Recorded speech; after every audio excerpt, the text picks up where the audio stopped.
Boss Kabutura. Stay in touch.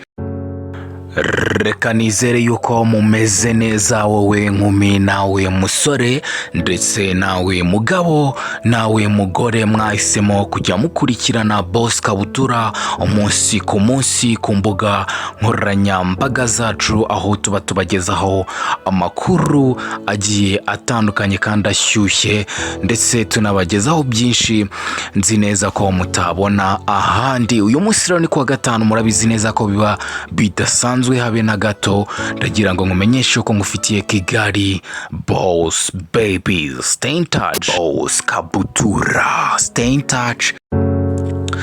Yes, nkuko mubizi rero murabizi yuko Kigali Boss Babies ari abagore batanu b'abajejeta frangakazi, ariko bahisemo kwihuriza hamwe mu cyo bise KBB kugira ngo